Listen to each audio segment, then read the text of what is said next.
Okay, welcome to everyone and thank you for your patience. We will be starting in just a few seconds. In the meantime, can I please ask everyone to go to mute and turn your video off until you are speaking. When we come to the question and answer sessions and you're speaking, please turn on your audio and video. We always feel we get much better interaction if we can see you as well when you're asking the questions.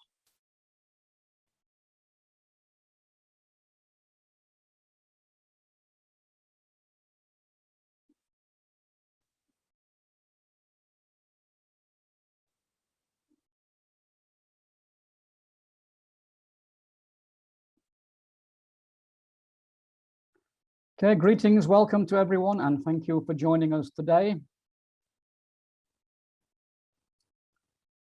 Priya, do you want me to lead?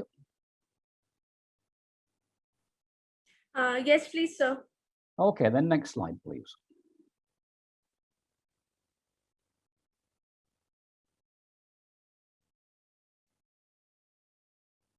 So just a few housekeeping announcements first. Please mute your microphone and turn off your video.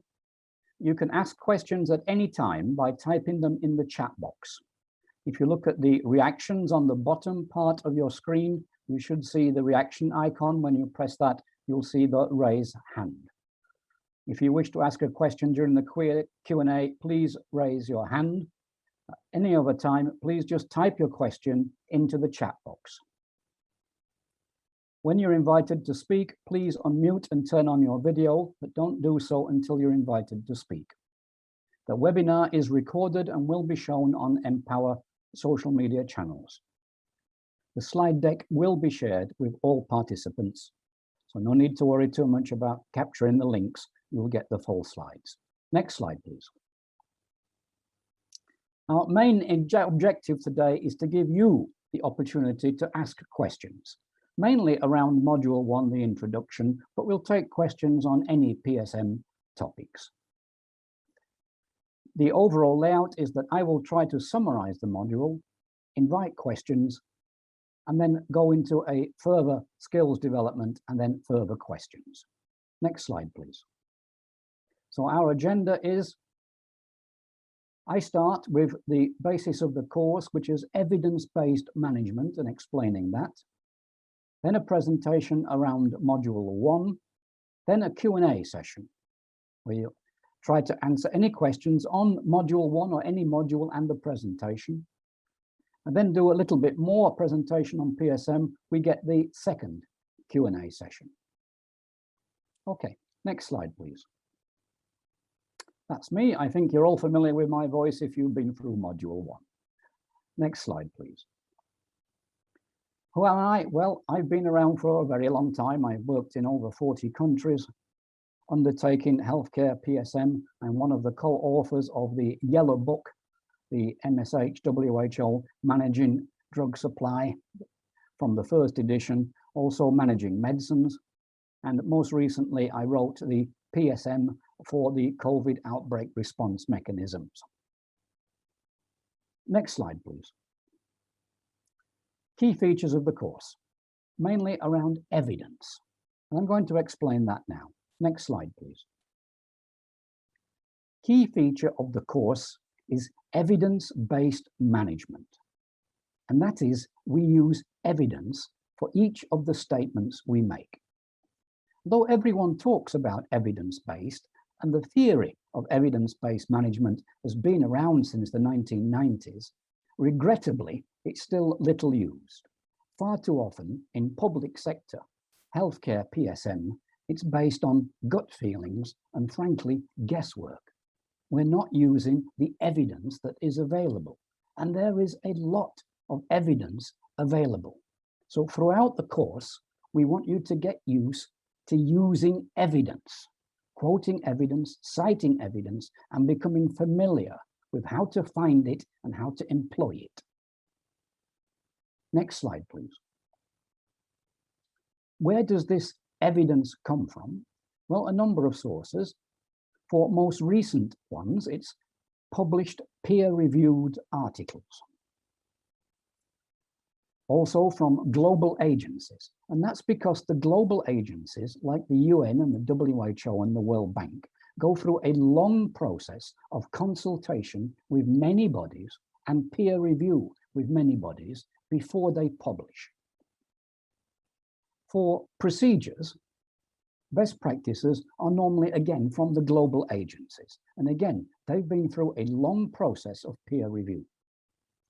For operational information, that's the data that you collect. What are the stock levels? What are the usage rates? What are the lead times and procurement volumes? All of that is evidence. But even when we've collected it, we somehow don't always use it very effectively.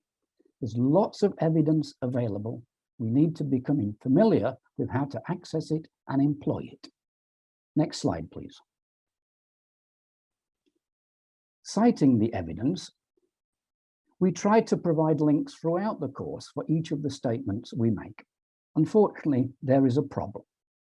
The URL, the Universal Resource Locator, effectively the website address for the global agency, changes by the hour.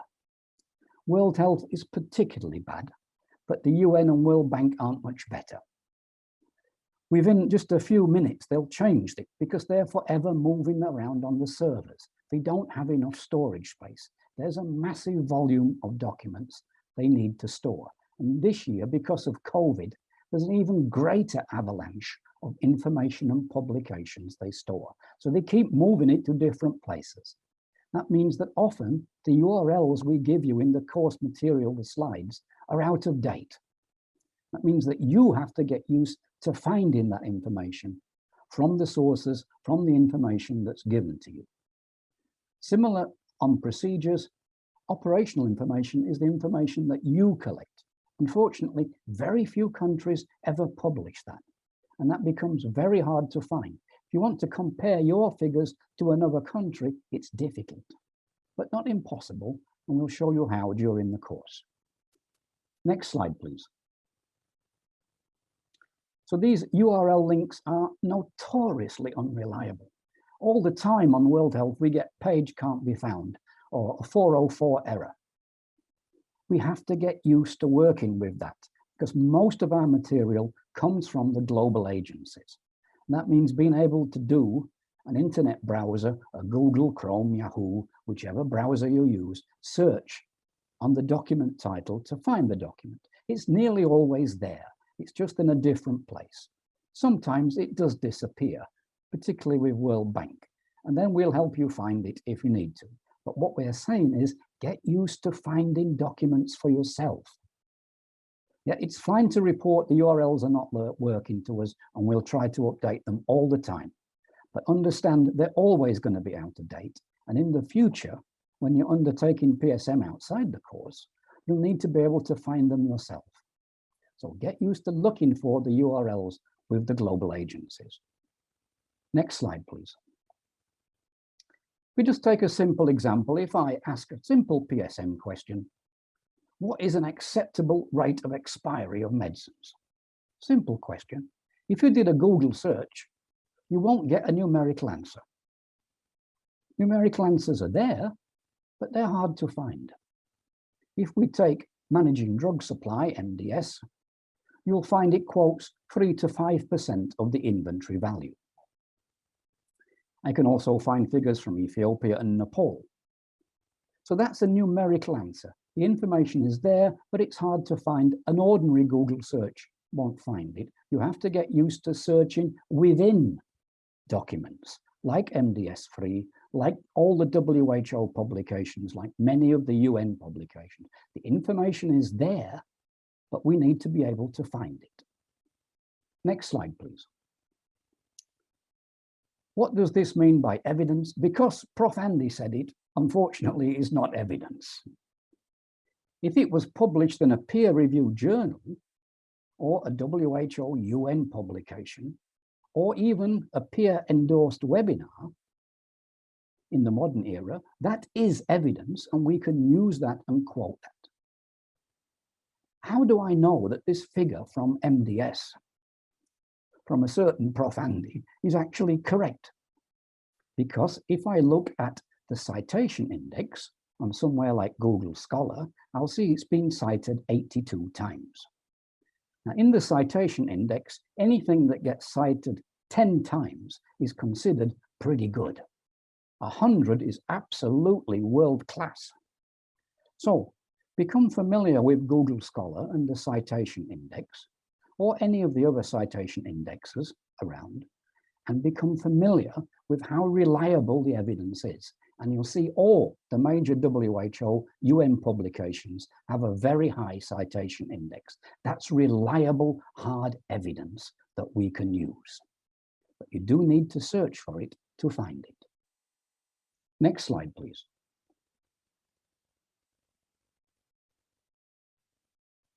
Okay, let's go now into Module 1 and a quick summary of some of the key points. Next slide, please. The key message from Module 1 is that public sector healthcare PSM is seriously underperforming. Many say it's completely broken. And if it wasn't broken before, because of COVID, it's broken now. I think that is too strong. It does underperform. And that underperformance brings serious loss of money, life, and increased morbidity. Even when we've got the medicines, we're often failing to get them to the patients. But the message is one of hope. This situation can be vastly improved with simple, basic, straightforward, well-established management techniques. But in order to do that, we need a cadre of well-trained, knowledgeable PSM staff, which we hope you will become in the very near future. So although performance is not good now, we have great hopes it's going to improve in the future. Next slide, please. If we look at just how bad it is, around 2 billion people in the world don't have access to basic essential medicines. That's a cascade of misery and suffering. World Health has been trained for 70 years to improve access to medicines, and it has improved, but there's still a very long way to go. Let's understand the full impact. As we do all the complex PSM calculations, we sometimes forget the humanitarian aspects. Failure in the supply chain means increased suffering for a large number of people. Next slide, please. So the overall message is the supply chain needs to be improved. It needs to be improved now, but it's got to be improved as we head towards the future. Next slide, please. Well, why is public sector healthcare procurement supply chain management so bad? Of course, there are many reasons, but there are 3 main reasons. One is the use of obsolete methods. Many of the PSM methods we're using came from colonial era times. They weren't very good then, and they're completely inappropriate now. Why do we do annual tendering? Because we've always done annual tendering. Have we ever sat down and studied what is an efficient procurement time? Often not. It could be annual tendering, but we don't know because we've never studied it. We've always done it. These inappropriate methods have got to go, and we have to move to modern PSM techniques. Case study showed over 40% improvements just by moving to modern methods. Often we're grossly underfunding the medicine supply. We're not buying enough medicines. And no amount of PSM wizardry is going to cure that situation. We see the figures from WHO.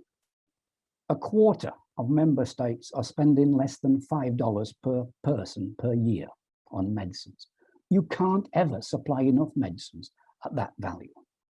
The Lancet study suggested an absolute minimum of $13 per capita per year spending on medicines. And finally, it's the lack of trained PSM staff. 3 factors combine to really make serious problems for public sector PSM. Next slide, please. how much does your country spend on medicines? And many people have never asked that question. We look at the chart here taken from the Lancet study, the abbreviations of countries, and we can see on the dotted line the threshold of $13 per capita. We can see Rwanda, Mozambique, MOZ there, Benin, Tanzania, all below the line. We're not buying enough medicines. We're never going to be in stock because we're not buying enough medicine. Next slide, please. Well, I can't do anything about that. I'm not in control of the government. I'm a PSM person. No, you can't. But you can learn to explain the situation to non-PSM people and help to advocate. By advocating, we don't mean walking down the street with a sign saying more medicines. We're talking about gently, humbly, quietly spreading the message, helping people to understand the importance. I doubt that many ministers of health know what their TPE, their total pharmaceutical expenditure, is. They've never asked the question. Many people have never asked the question. And we can try and change that situation. If we look on the right, the box here is the impact of stockouts. Here is an economic calculation on what happened when the Philippines ran out of stock of TB medicine. The cost of running out of stock was about $8,000 per patient. The cost of a TB medicine kit is about $25. So the impact of out of stock is massively expensive. It's cheaper to buy medicines than it is not to have them because it affects mortality and morbidity seriously. And that's a message that we need to spread widely. Next slide, please. On staffing, the Global Fund estimates that 70% of public sector posts are short-staffed. The staff are not there. And we see the impact of that on presentations from people that deliver, where unqualified staff leads to poor supply chains. Poor supply chains means commodities are not available, and then underperforming health targets. One of the reasons we're failing to achieve the Sustainable Development Goals is the supply chain is failing to deliver medicines. We need to improve the cadre of trained PSM staff, and we hope when you complete this course, you'll be part of that cadre. Next slide, please. Here is to understand that PSM and management are interlinked. Too often, we've been trying to do supply chain without management. And we've been trying to do management without supply chain. We need to do both together. We need to bring management principles into the supply chain. Next slide, please. IPAC is the Immunization Practices Advisory Committee, who really say supply chain is failing to perform, and we're not meeting our vaccine targets because supply chain is failing to perform. The recent problems on COVID vaccine would tend to indicate they're right, both South Sudan and Malawi having to incinerate expired stock of COVID vaccine. We have a way to go to improve the supply chain yet. Next slide, please. In the future, we will have extra problems because there's a major change taking place in what were called low-income countries. Largely, the disease burden was from communicable diseases. And we're seeing the change now to non-communicable diseases. The communicable diseases haven't gone away. But on top of that, we're going to have the non-communicable diseases. And that will greatly increase the burden on healthcare and the amount of material supply chain will have to deliver. Next slide, please. This will give us a double burden, the communicable diseases and the non-communicable diseases.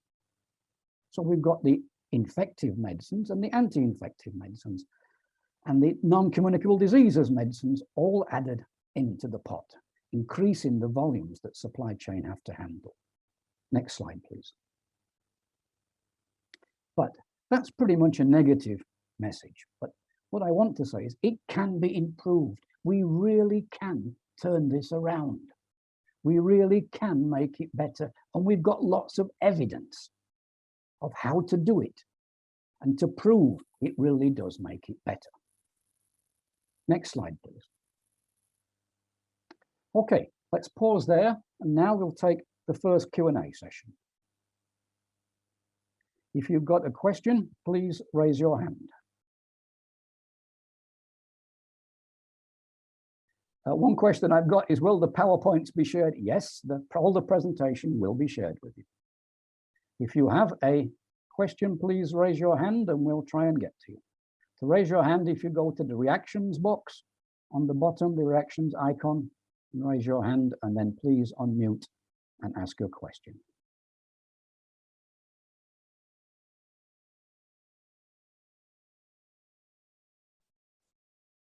I don't see any hands yet. Are we having trouble?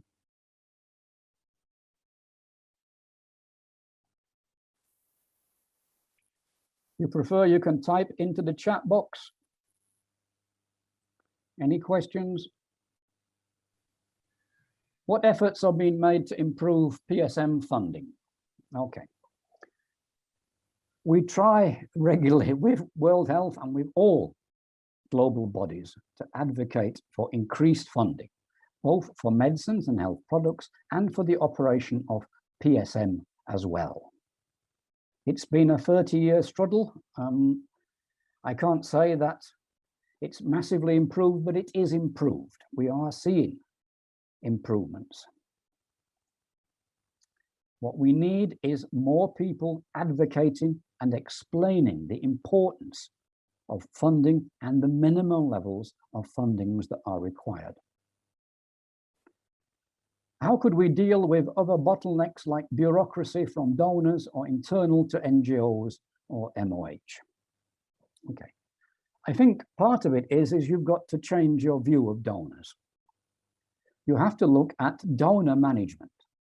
Too often it's been a one-sided argument with donors. We have to change that to engage more fully with donors, speak to them and explain to them.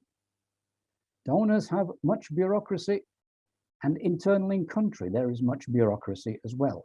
We have to try and overcome that.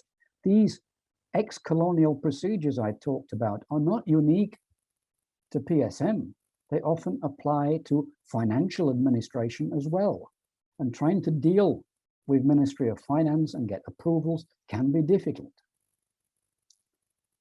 It's a long struggle to move with them, but we start by active cooperation, by active management.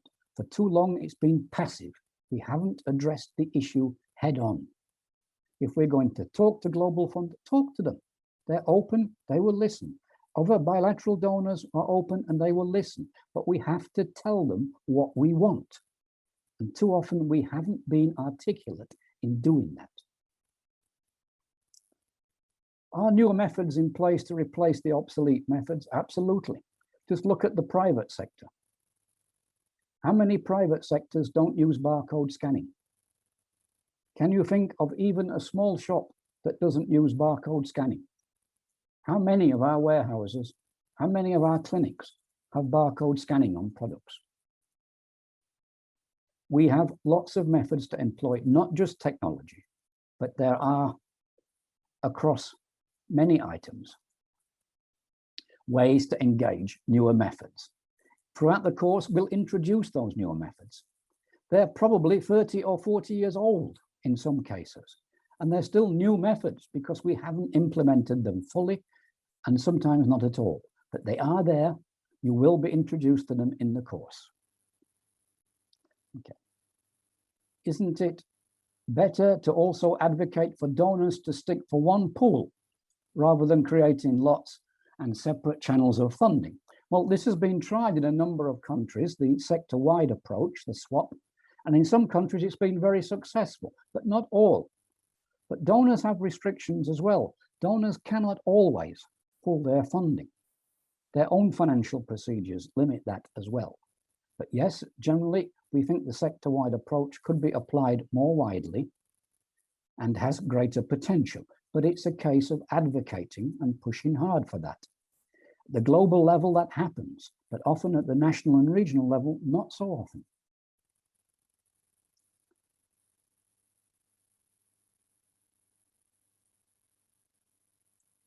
How can we deal with PSM issues in unstable conditions like war, when humanitarian agencies, included UN, are suspected of impartiality, like helping one side of the warring faction? I think that's suspected of partiality. Okay. In fact, we have a separate course, which is a 1-week face-to-face course for PSM in conflict zones. And yes, I worked in a number of conflict zones, including South Sudan and Afghanistan. So PSM can be made to work in conflict zones. It is possible. Partiality is always a problem. We're regularly accused of partiality. It is trying to advocate, trying to explain, and trying to use local procedures and engage with local populations as much as is possible.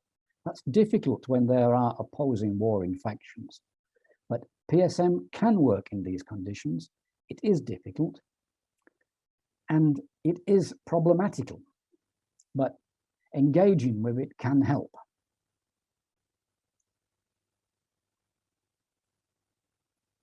How can we improve supply chain in very hard to reach places where the vulnerable populations are found? Okay, the classic example is, how many villages have you been to that didn't have Coca-Cola or soft drinks?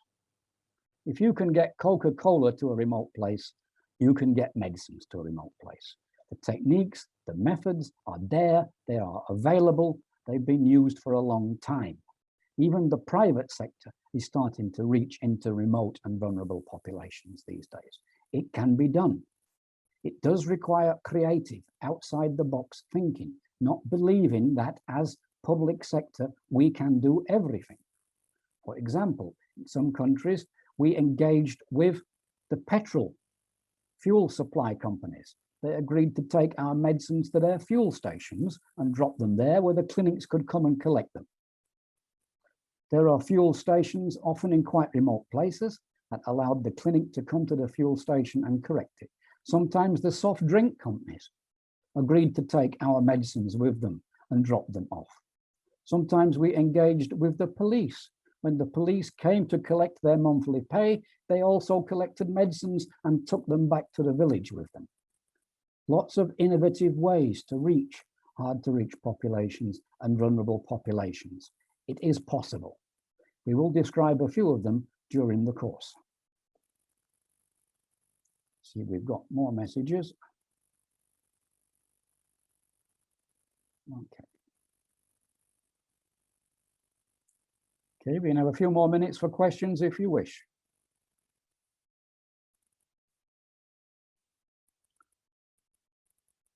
Okay, if you want to speak, you can raise your hand and we'll try and come to you.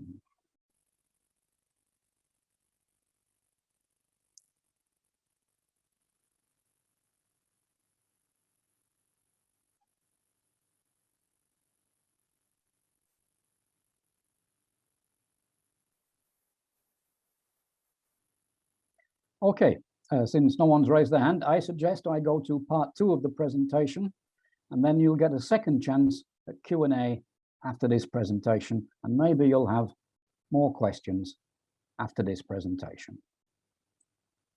Okay, Priya, are we ready to go? So what is...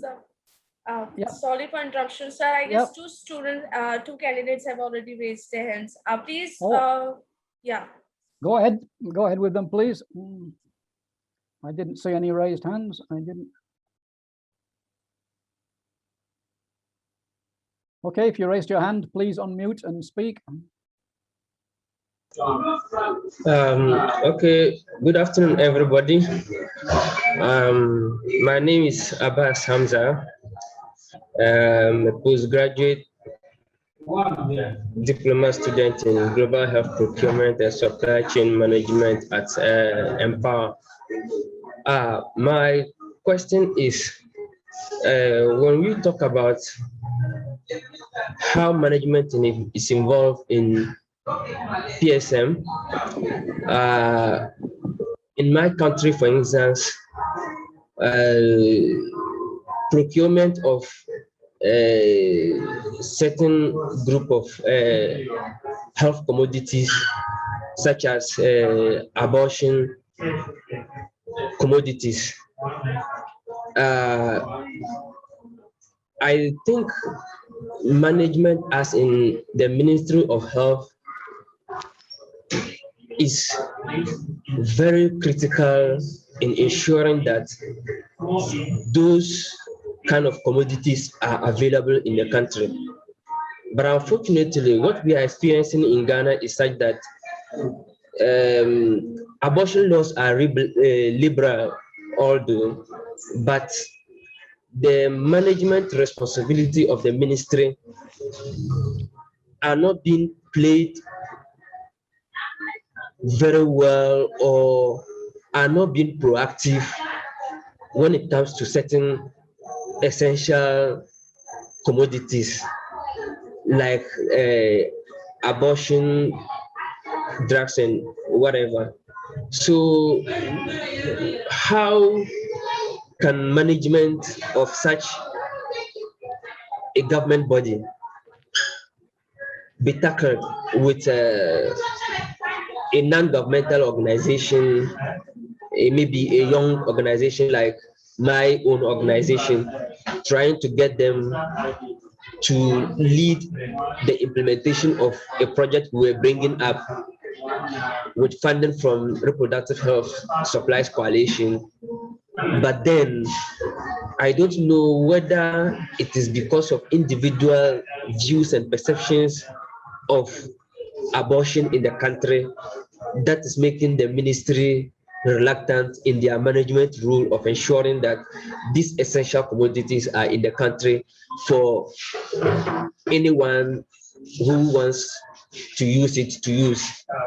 Because we can't deny the fact that unsafe abortions occurs every day and night.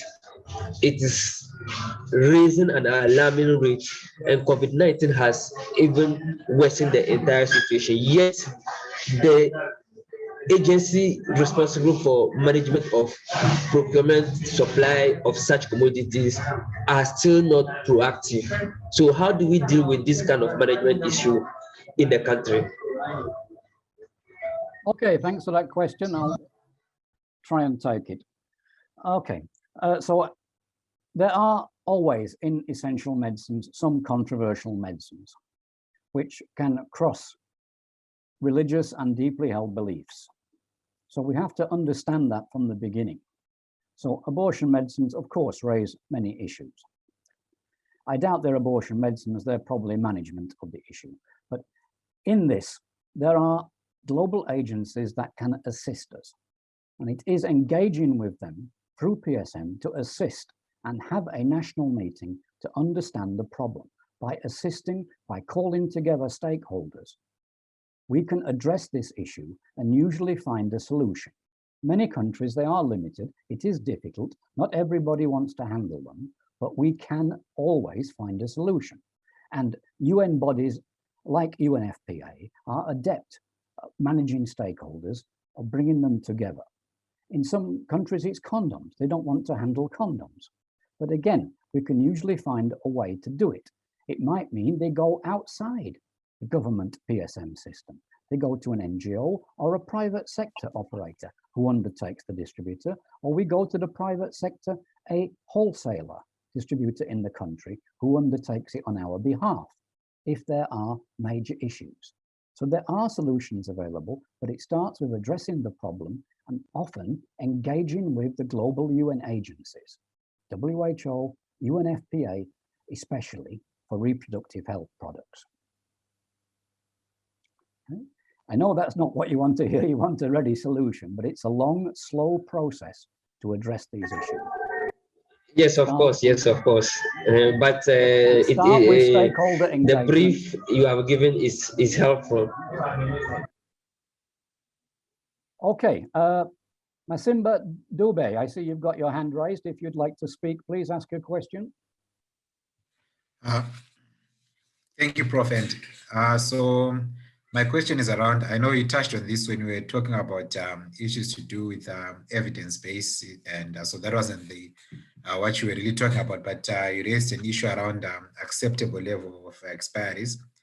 Yes. And this is something that we find tough, particularly in terms of our principles to justify expiries, expiries of medicines and the like.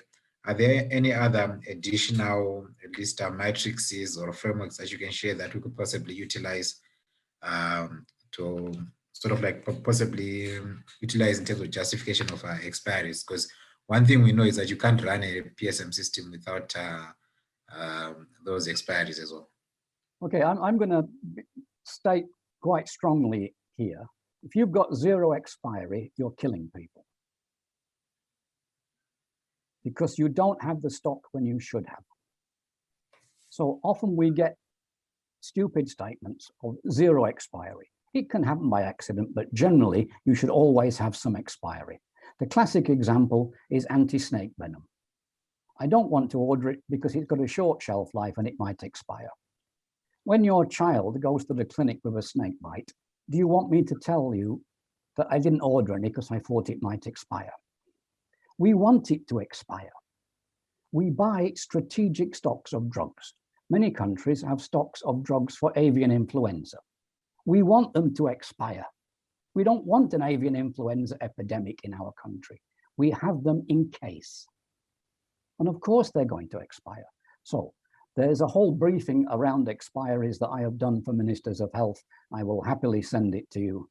But it's a long-term process to advocate with ministries of finance and with politicians and senior staff to help them understand that expiries are not a problem. Expiries are a normal, natural, and fundamental part of supply chain, and we should have some expiry of some items.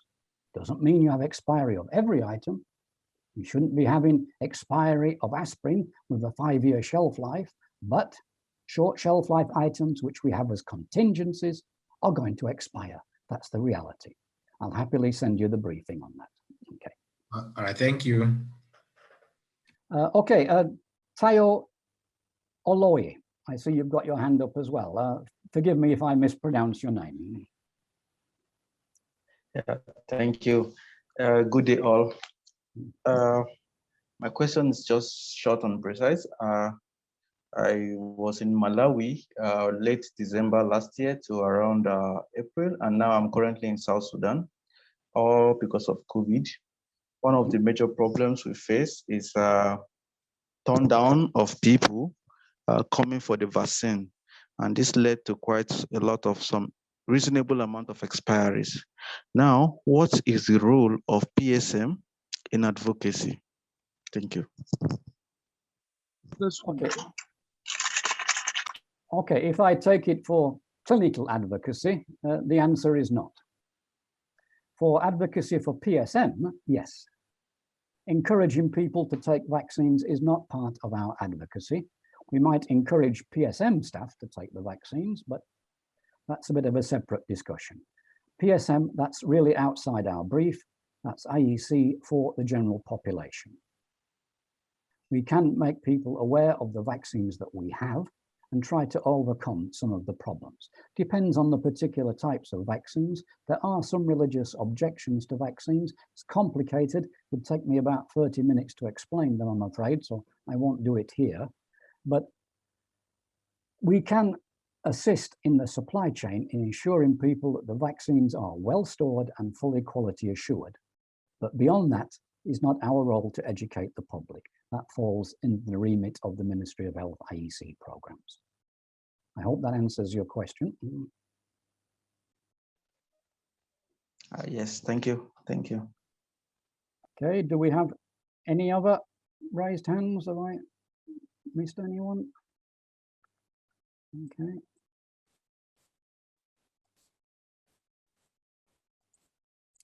Okay, then I'll carry on with the presentation, please. Oh, I see we've got quite a lot in the chat box. Maybe I'll take some of those. Huh?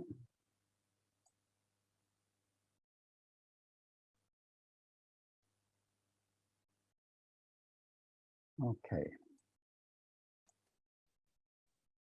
When calculating TPE, the total pharmaceutical expenditure Do you consider all funding sources, including donations, or is it just what comes from the government? Generally for TPE, we include all sources, including the donors. We do try to separate it out and have public sector only TPE, but TPE is from all sources. What tools are available to measure the impact of supply chain integration on the performance of public health supply chains? I don't know of any specific tools for integration. There are quite a lot of tools to measure the impact of supply chain. You'll find those mainly from JSI, and you will reference them in the course as we go through.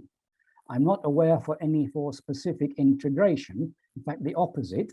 I'm aware of a tool to measure the impact of segregation of public health supply chains. So not that, but measuring the impact of supply chains, yes, but not on integration, I'm afraid. Okay, let's see what we've got here on, if I can move down.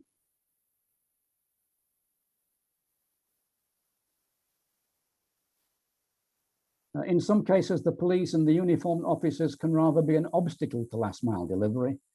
They may insist that we need to transport medicines exclusively using delivery vans and not on motorbikes. Yeah, if that is a problem, again, we can overcome that through advocacy at the central level.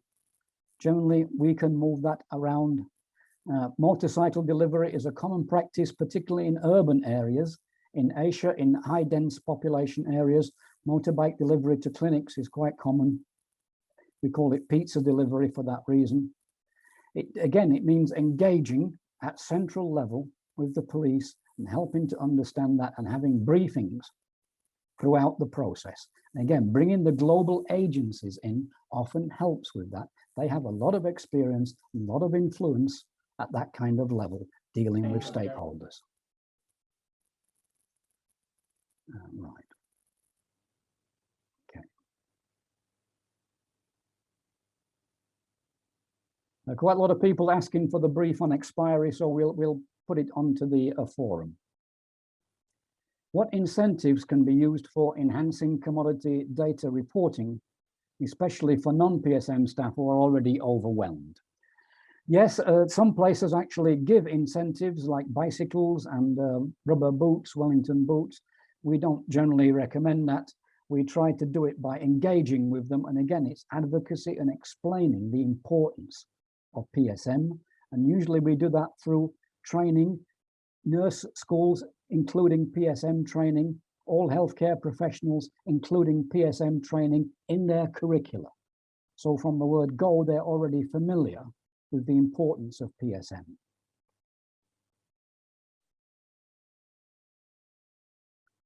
After the postgraduate diploma, can I apply for the master's with it? Yes, certainly you can.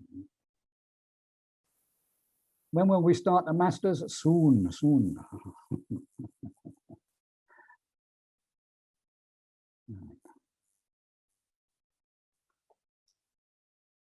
Just going through the questions here.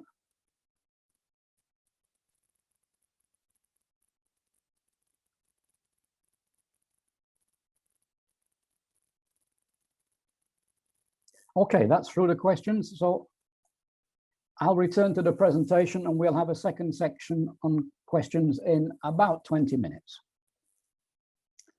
Okay, Priya, if we're ready to go.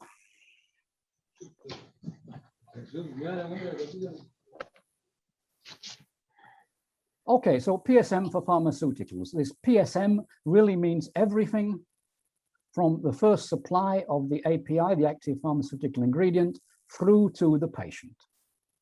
Next slide, please. And we generally talk about the 6 rights. In fact, some people now advocate for 7 and some are up to 9 rights. And by right, we're not talking about human rights, we're talking about doing it correctly. So the right medicine in the right quantity for the right patient at the right time in the right condition at the right price. Next slide, please. And to do this, we look at 2 cycles. First is the PSM cycle, where we start with product selection, forecasting, procurement, inventory management, distribution onto rational use. And to do that, we need the management cycle, management capacity, policies and systems, quality assurance, laws and regulations, coordination, management information systems. And the two go together. We need the management with the PSM. Next slide, please. Well, why is it so hard? I manage the supply chain in my house. We don't run out of salt. We don't run out of sugar. We always have soap. What's the big problem with medicines and health products procurement supply chain? And the key factor here, of course, there are many problems. The key factor is lead time. Because I'm trying to do the 6 rights, not today, which is what you're doing with your household supplies, but in 24 months' time. I'm trying to read the future. Next slide, please. If we look at healthcare products and see how they're different, our inventory for pharmaceuticals is typically 9 months. Between what's in the pipeline and what's in the central store and the provincial store and the district store and the clinic, I've probably got 9 months of stock. For medical devices, it's a bit better. It's probably only 4 or 5 months of stock. But if I look at consumer goods, rice, soap powder, they only keep 70 days. So I'm trying to keep 4 times more inventory than consumer items. If I look at the rate of obsolescence for pharmaceuticals, about 3%, nearly the same for medical devices. For consumer goods, only 0.5%. So I've got 6 times more obsolescence than consumer goods. And the real factor, if I look at lead times for pharmaceuticals and medical devices, about the same, 120 to 180 days, nearly 6 months. It doesn't take that long to manufacture a medicine, but it does take that long before the quality control can release it for market. It's got to go through all the checks, all the procedures, all the verifications before it can go. And that gives me a lead time, a manufacturing time, before it's released of around 180 days. That's 40 times more than consumer goods. So healthcare PSM is nothing like keeping my household supplies at home. It's a major problem area. Next slide, please. What's the right medicine? Well, I know what the right medicine is today because I can go to the standard treatment guidelines for my country and I can look up, okay, cholera, what am I going to use to treat cholera? But what's the medicine going to be in 24 months' time by the time my materials arrive down at the clinic, when I've been through the whole of the procurement process and the shipping and the delivery, and it's been in the central store and the provincial store and the district store, and now it finally gets to what's the right medicine? If I look at antiretrovirals, they've changed hugely. There's been 6 major changes in antiretrovirals. If I ordered it 2 years ago, by the time I got it, it's the wrong medicine. That's part of the reason why we have wastage in the supply chain. I'm trying to predict the future. Next slide, please. If I look at the changes, particularly in antiretroviral medicines, in the space of just a month, you see the method mix change by 40%. As soon as fixed dose combinations were introduced, bang, suddenly I've got excess stock of all the loose tablets because everybody wants the fixed dose combinations. Next slide, please. And again, for second line drugs, when tenofovir was introduced, went from nothing up to 40% within about 4 months. But I've got a 24-month lead time. I can't respond to changes like this with lead times which are 2 years long. And that's a fundamental problem we have in healthcare PSM. Next slide, please. The right time. But I don't have much storage space down at the clinics. Often it's just a cupboard. That's the only storage they've got. How can I get it there at the right time when they can't store very much? I've got to make regular deliveries all the time to the clinics to try and keep them in stock because they don't have the storage capacity. That's another major problem. When people build clinics, they somehow never think about medicine storage. And that's a situation we have to try and change. Next slide, please. The mitigation strategies, there are various things I can do to mitigate these risks. And that's using a management technique called risk mitigation. The problem is I can sometimes make it worse. If I've got all of this, I can add capacity. That is, I could increase my storage space. I could increase my inventory, the amount I have in stock, more buffer stock. But if I've got more buffer stock, I increase the risk of expiry. I increase the risk of wastage. So it's not easy. We need a full risk management approach in order to undertake mitigation, not just knee-jerk reactions of let's have more storage space. We have to consider all the parameters, and in modules 5 and 6 we'll be doing that. Next slide, please. Well, what's the right price? Well, you see, some drugs have dropped in price. So if I'd have waited 6 months to order it, I'd have got a much better price. How can I predict what the price is going to be in the future? Difficult. Next slide, please. And here are some future predictions of prices, and in fact, none of them were correct. Okay. They all used formulas to calculate the price predictions. We couldn't really say that they achieved a great deal of success. Next slide, please. So achieving these 6 rights is challenging, but it's not impossible. There are evidence-based, proven policies, methods and mechanisms which work and which deliver successful outcomes. This requires a total systems approach to PSM, which fully recognizes the interlinked nature of PSM and management. Next slide, please. It's not new. We first published Managing Drug Supply in 1982 when I was still a young man. We're now on the 3rd edition. Logistics Handbook in 98. So the information's been there for a long time, but we're not fully utilizing it. Next slide, please.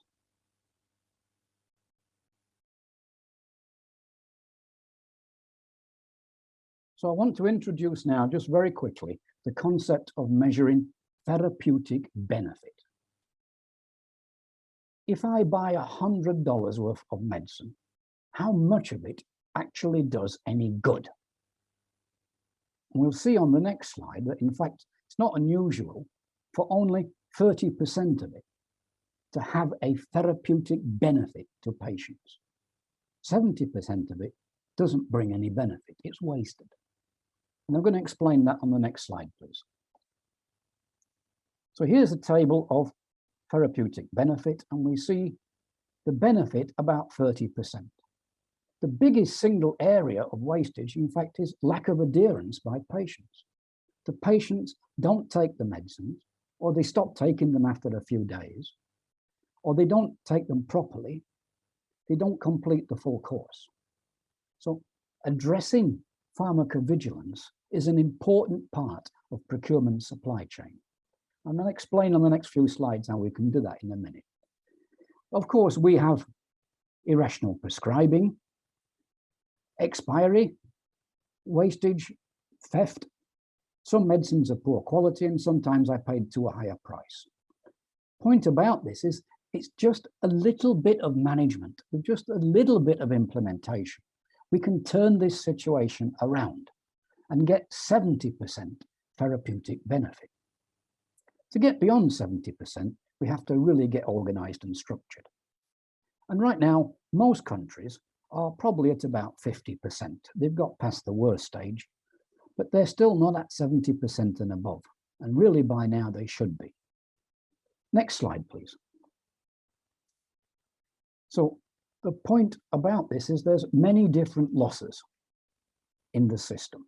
That's why we need a total systems approach to PSM to address all these different areas of losses and putting them together. And again, I'm going to make the case for pharmacovigilance.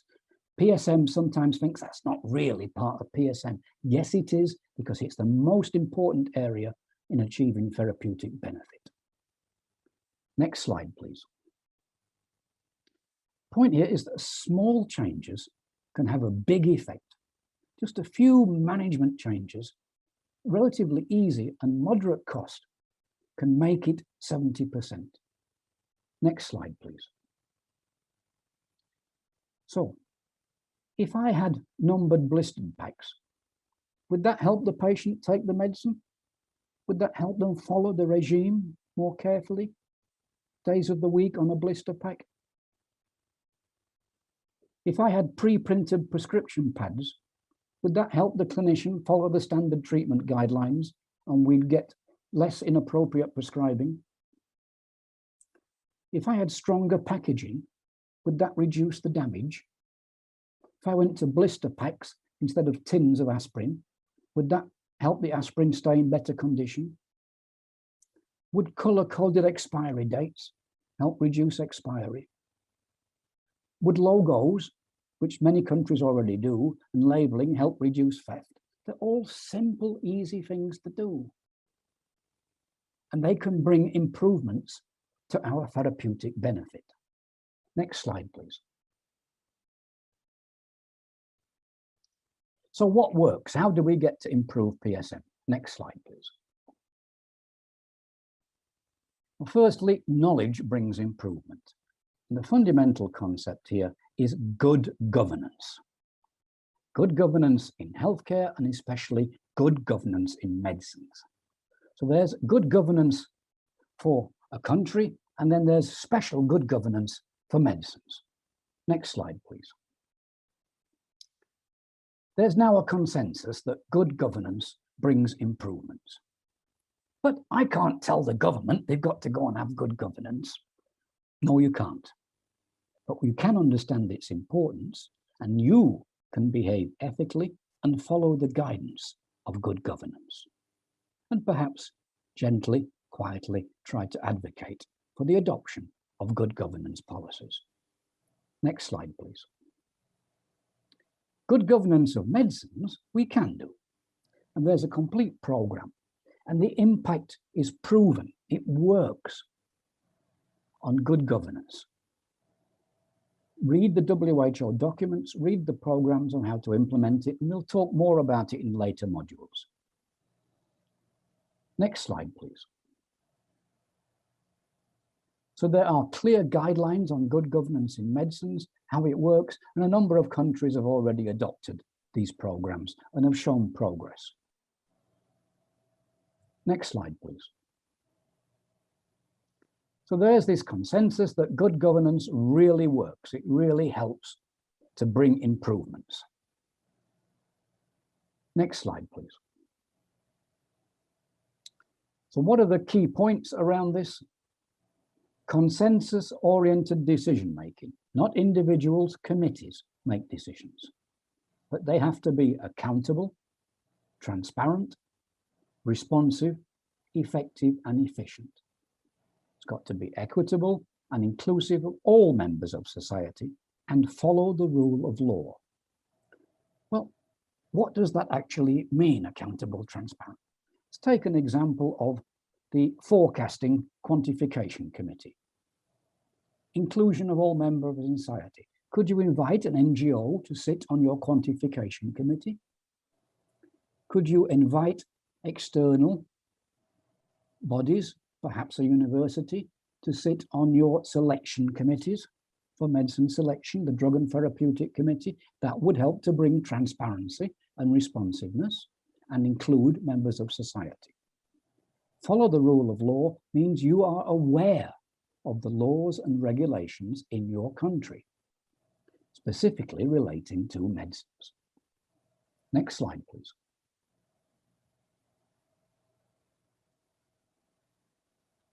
So there's a whole series of tools and programs to help you measure and promote good governance of medicines. So they have the goal of strengthening and preventing corruption by promoting good governance throughout the pharmaceutical and health products sector. Next slide, please. What are the specific aims? To raise awareness of the impact of corruption it brings on the medicine program, and bring this to the national health policy agenda. Increase transparency and accountability, promote integrity throughout the pharmaceutical sector, and institute good governance capacity building. Next slide, please. Good governance works. If you look at the program in Thailand, we've got measurable, proven instances of it working. Next slide, please. We look at Thailand, they achieved lower costs for guaranteed quality medicine. They focused attention on the problems. They revised laws and regulations to comply with good governance. Information is now available online in Thailand. Minutes of national meetings are publicly available, that's the transparency. And the topic of good governance has been added to the curriculum of the faculties of pharmacy throughout Thailand. Next slide, please. How do we bring about change? Next slide. Recognize PSM and management are interlinked. We need both together. Are we? Are we? Okay. We accept the concepts of the public health approach, essential medicines, good governance, and the national medicine policy. Sounds easy. Many countries have essential medicines list, but do they actually implement it? We're talking about good governance to implement all of these policies. Committing to fund medicines, training and developing PSM people, and incorporating all of these concepts into academic training. And not forgetting to engage with the private sector, as well as the public sector. Too long we've left them out. We need to engage with them because they deliver medicines also. Next slide, please. Okay, so you're undertaking the one-year postgraduate diploma. I hope that you won't get too tired of listening to my voice. We are changing the voice over time. And the next slide, please. Self-assessment. On the Empower website, you will see an assessment tool. It's free to use for individuals. You can assess yourself now. You can assess yourself during the program. The information is confidential. And you can see in which areas you're doing well and in which areas you might need to strengthen your skill mix. So take the self-assessment, measure your competencies now, and measure them during and at the end of the course and see how much you've improved. Okay, we're back to Q&A time. If you'd like to raise your hand or put something in the chat box.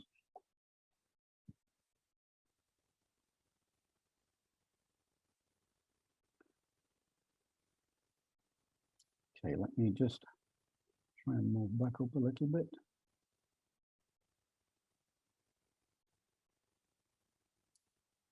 Okay, now.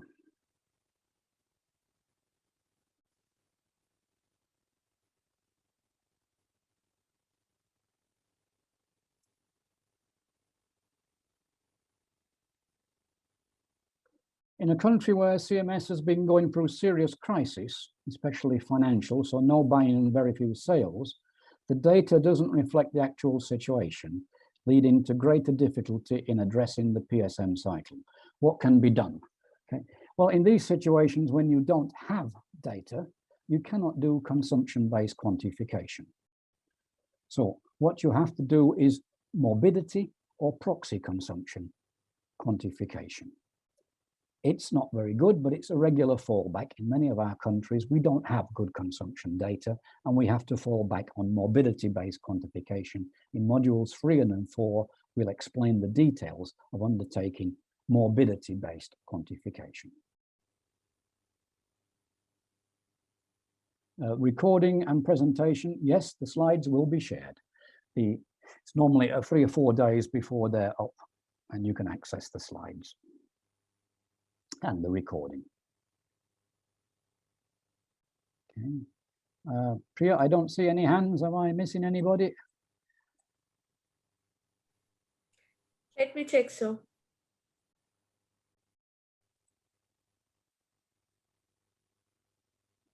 If you'd like to raise your hands or type in the chat box, we'll take questions on any topic on PSM.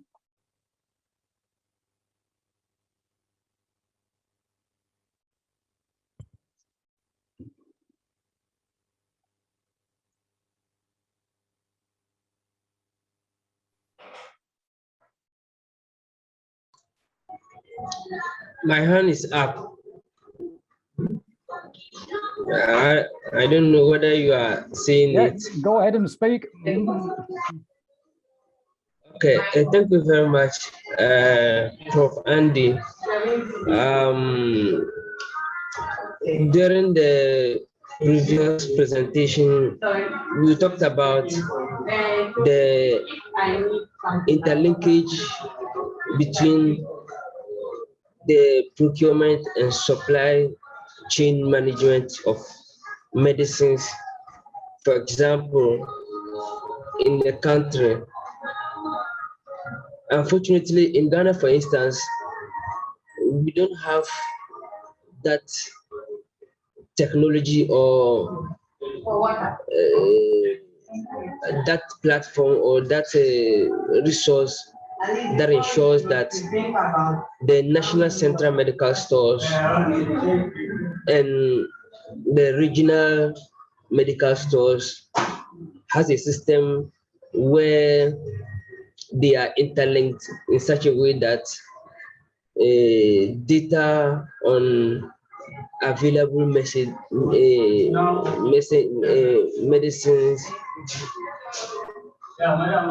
particularly those on the essential medicine list. We don't have that kind of system, and then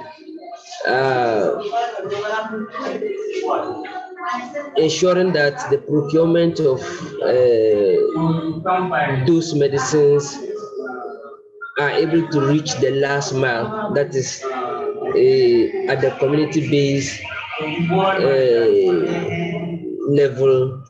So we don't have that interlinkage between the national medical stores, the regional, and then the community-based distribution system, whereby data can easily be accessed by relevant stakeholders, such as NGOs working in health procurement and supply chain management. So what is your recommendation that or best practices or evidence? Right. I'll stop you there because it's quite a noisy background and it's difficult to hear you, but I think I have most of your questions there. Okay. Okay, so when you don't have the technology, in fact you do, Ghana has the technology, you don't have it in the public sector yet. You have barcode scanning, plenty of places have that available, it's there throughout the private sector. Wholesalers and distributors in Ghana also have that. Because you have a decentralized system, central level is not responsible for provincial and district operation. That means we have to advocate through PSM, not just at the central level, but at provincial and district levels so that they understand the importance.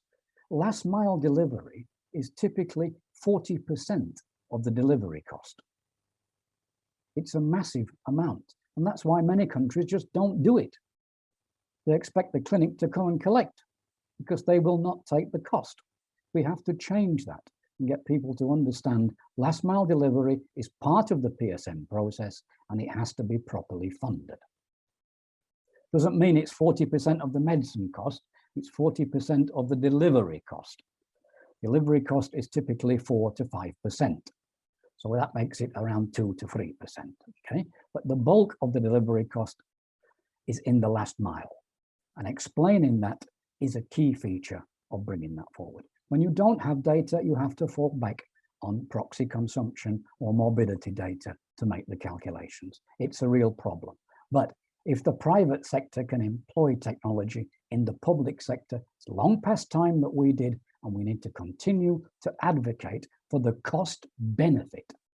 And we've not been good at that, and we've not been good at providing evidence that there are real cost benefits to PSM changes. That's why we need to employ the evidence to advocate for greater engagement in PSM and proper funding of PSM. Global Fund is now saying we won't allow just 5% for PSM. You have to explain to us what your costs are. In many countries, if I ask what is the cost of the warehouse, they don't know. They have no idea.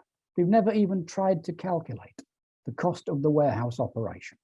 That has to change. We have to bring evidence-based and get used to management activities of managing figures and data to advocate for sustainable, consistent funding. Okay, I see we've got another hand up, so I'll move on. Christian, you want to unmute, please? Christian Atto. Hi, Professor Andy. Go ahead, please. Yeah, please. I was making a follow-up. When you finish with the postgraduate and you want to do the masters, would you still do 2 years or you do 1 year? I think right now we haven't finalized that, and that's because of the regulations we have to go through. But I believe the intent is you'd only do 1 year. Right, right. Thank you so much. Thank you so much. And it's online, so it's fact. It's not compulsory that you spend a whole year on it if you want to do it quicker, full time. Yeah. Right. Thank you so much. Just like the diploma course, you don't have to spend a year on it if you don't want to. Yeah? Some people do graduate early. Okay. Right. Right. Thank you so much. Okay. Okay. I don't see any other hands, but I will go to the chat box questions if there are no hands. I'm trying to raise my hand and. Okay, go ahead and speak. Tell me who you are. Thank you, Prof, for the presentations. My concern is on the software that we use in stock management. I know there is this one that I saw with Management Sciences for Health, that is RX solution. Yep. I am just wondering how one can do to get that software, especially in the private sector where I work, because for the past years, we have been talking about a software to use in stock management, and management has actually not come into seeing the need. And most of the time, like we will see in the course, we are managing with accounting software that have some elements of stock management.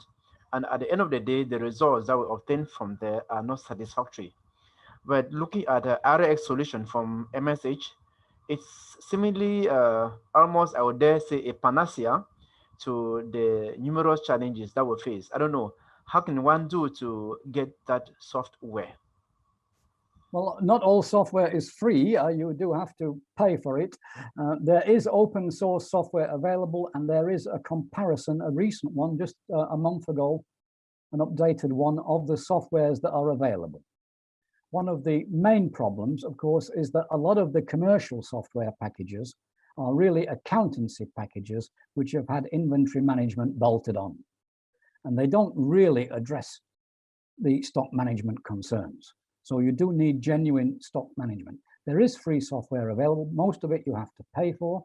And yes, it can be made available to the private sector in most cases under conditions.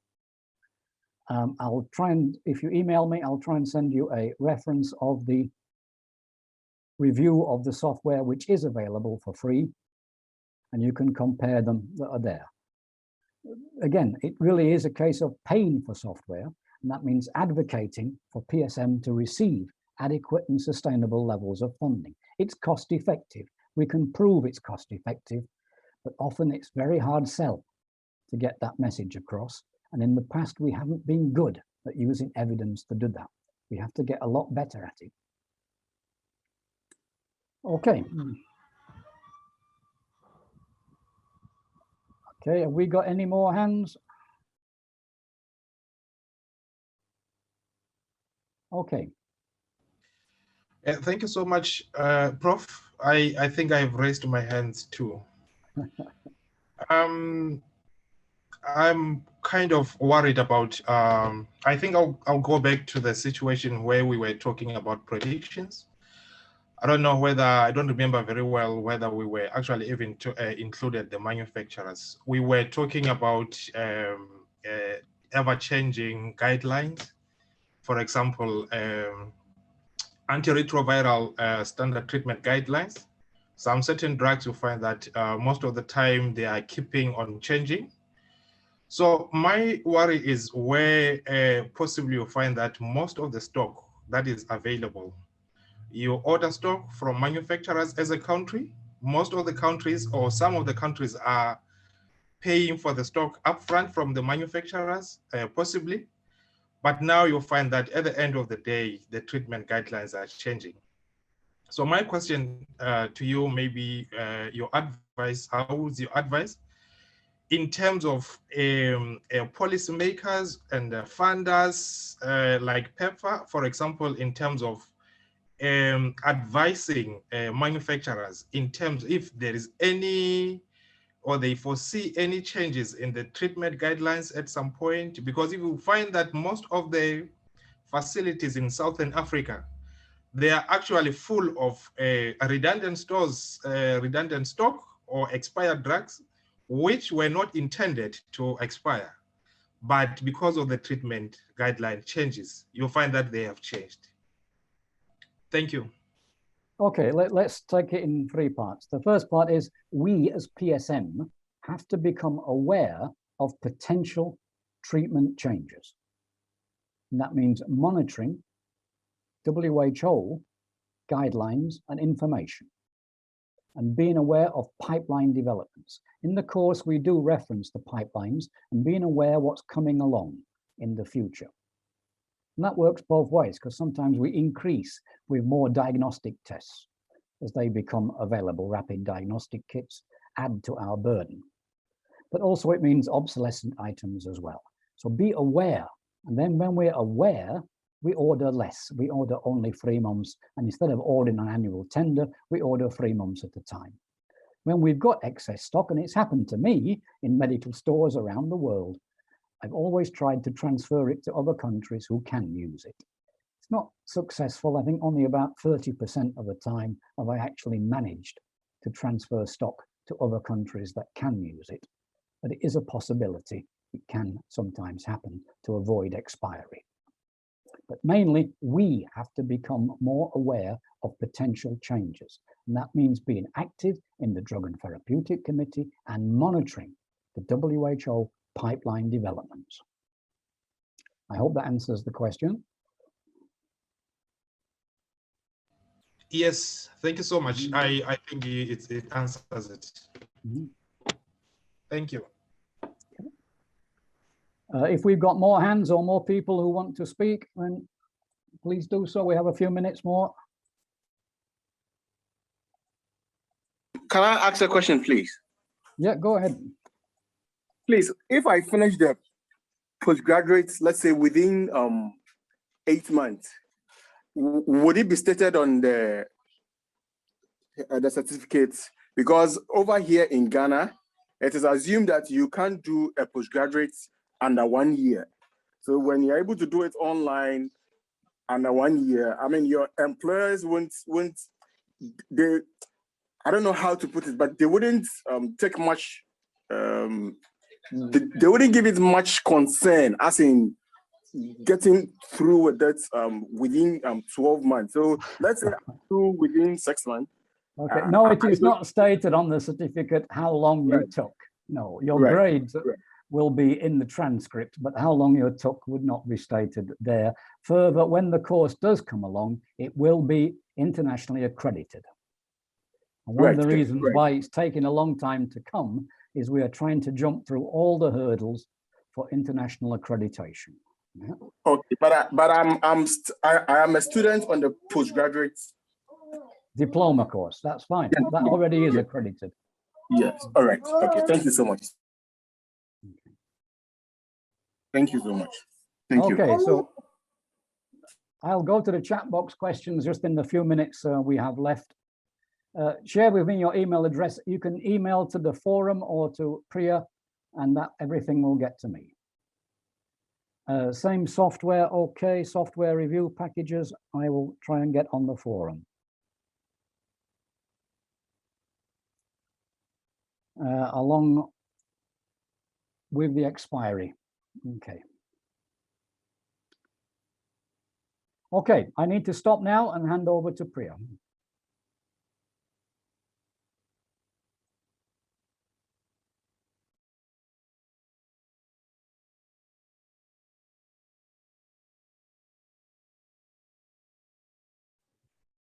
Thank you so much, sir, for your time, and we really appreciate your efforts. We always, I mean, you are like a Wikipedia. We always ask questions, and you are always there to answer them. So I sincerely appreciate your efforts, sir. So for now, we have a new feature on LMS. The people who log in their course through phone, so they can now switch off the internet, and then they can do, I mean, they can proceed towards the course as well. So we're gonna show you a short video now. It will be a slow video. Just go through that video, and at the end of the video, you are free to ask questions regarding that feature. Okay. Also, we're going to share our video to you all on email, and so that you can, whenever you try this feature on your phone, you can go through that video again. Okay.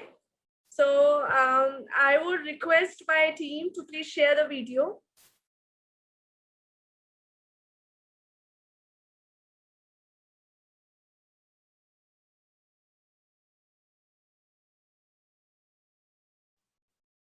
Okay, so you need to go to the course. Okay. We're going to choose any random course from the portal.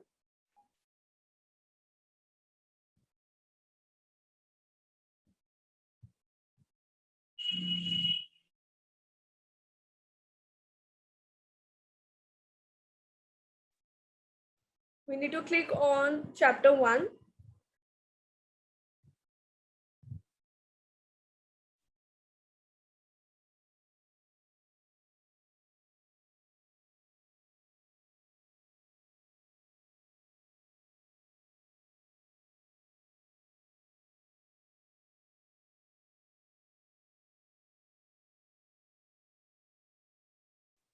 It will take some time to download chapter 1.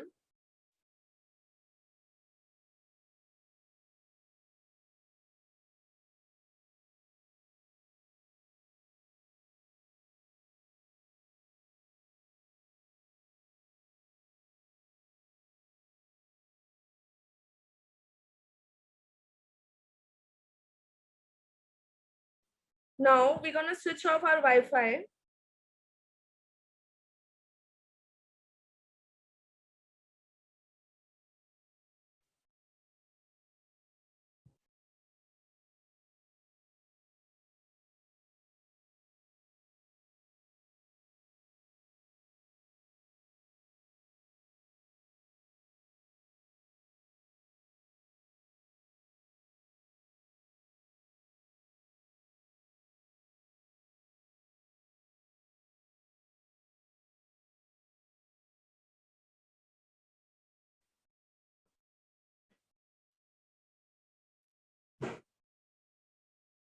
We can access our chapters without the Wi-Fi, as you have already seen.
Priya, give me 1 minute. There's some problem in the video.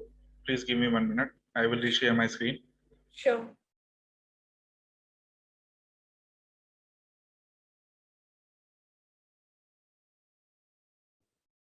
So this is your most awaited feature.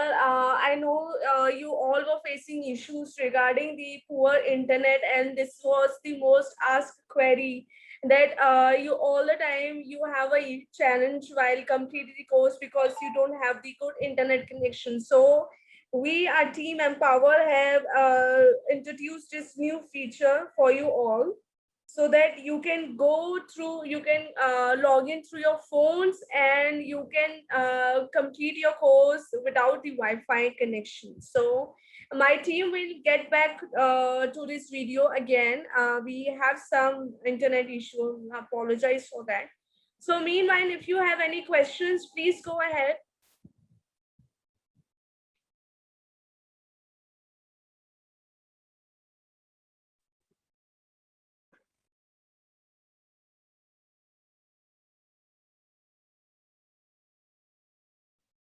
I can see raise hand. Okay, so we are back with the video. Hitesh, I hope we are back with the video. Yes, yes, now. yes, right, Okay. right. After complete the module, please go ahead, Priya. Okay. Okay, so this is the next step is after you have completed your module, you will go back. You will click on the last synchronization.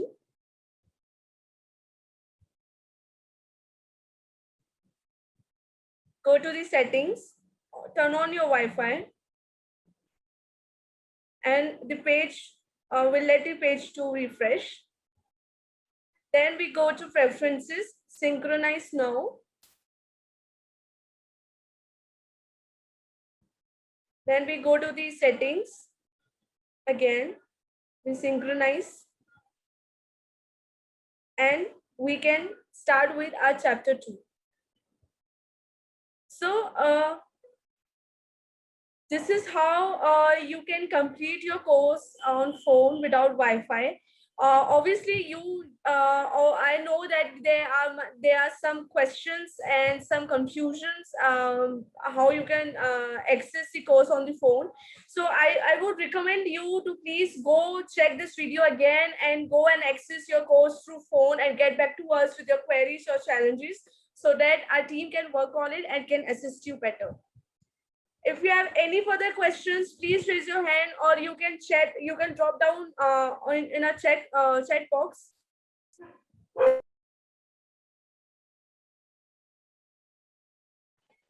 Yeah, I think my hand is up. Hello. Yes, I can hear you well. Yeah, this is Ahmed. Ahmed is a diploma student. Hi, and how are you?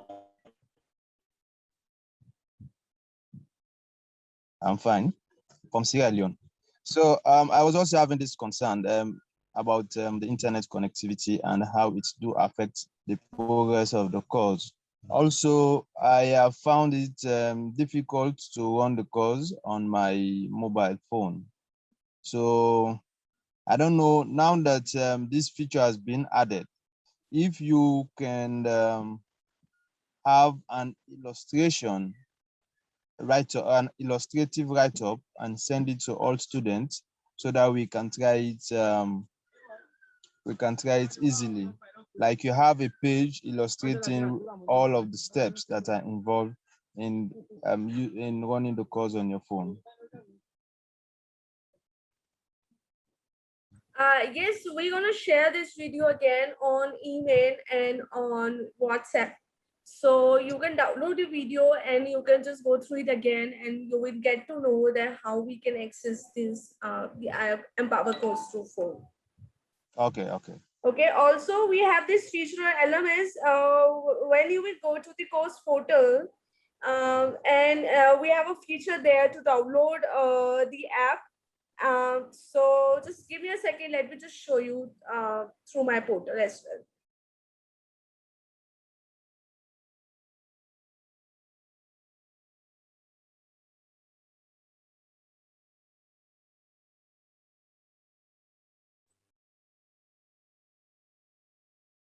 Emma, just while we are waiting, if you're happier in French, we do have the course available in French language.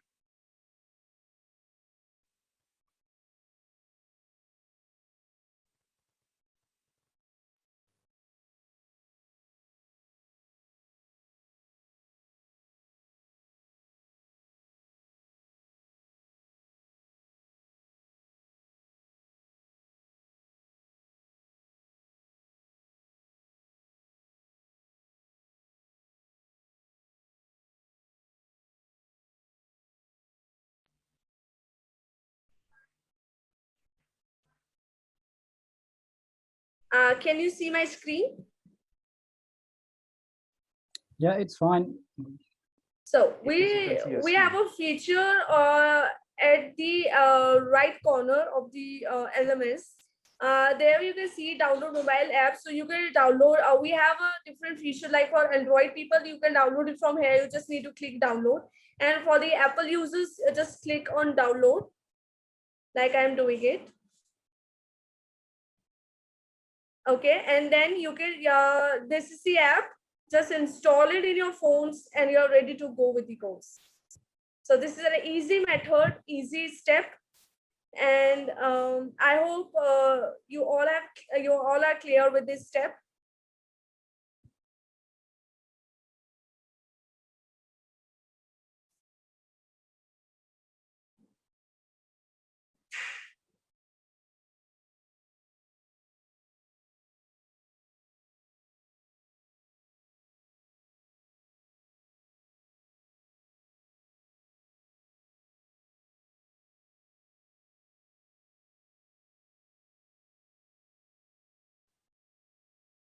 Any questions?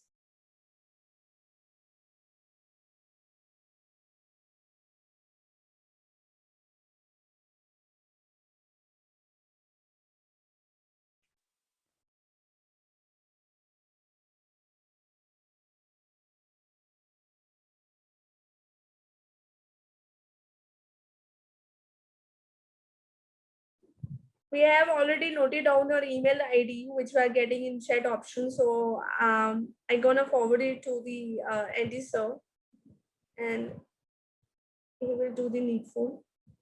Plus, you will getting. We will be sharing this PPT with you, and the link.